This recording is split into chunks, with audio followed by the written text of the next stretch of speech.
ما بقينا بينا حتى حاجه، بينا غير ولادنا.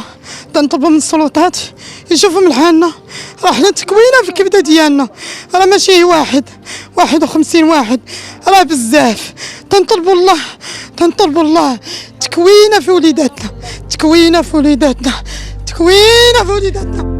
51 شاب من العطاوية إقليم قلعة السراغنة بغاو يحققوا أحلامهم ويصوفيو الوضعية في أوروبا عن طريق الهجرة السرية في قوارب الموت. قصدوا البحر وهاجروا من مدينة أكادير إلى جزر الكنارية، والنتيجة كانت صدمة صعيبة. أكثر من 15 يوم وهم غابرين، لا أخبار عليهم ولا حتى معلومة عليهم. 51 روح ما بين الحياة والموت، واش ميتين ولا حيين الله أعلم، حتى واحد ما عارف. وهادشي خلى ولاد العطاوية مهمومين. الدراري من نهار 10 وهي هاد العطاويه مهمومه، من نهار 10 حتى واحد ما تياكل، تيتخيلوا لنا في الناس، تيتخيلوا لنا تنهضروا معاهم من السيتي اللي غادي يحارب باش ينقذ عائله. حتى واحد ما ساعد. واش باغي يمشي هاد الدري ديال راه باغي عا يمشي يخدم، يلبس مزيان، يتكسى مزيان، يعمر جيبو، يجي يرفق على هاد العيالات على والديه. 10 سنين وهي تديرها مسم باش شحال جمعت باش تصيفط ولده. واش هذا بقدو باقي خاصو يحرق؟ هذا راه خاصو يلاه يقرا، خاصو يلعب، يلاه بدات ما عندوش المشاكل براسو. اش داخله لي تقول لي يلاه يحرق؟ واحد كبر من هذا عنده 12 مشى معاه، واحد عنده 12،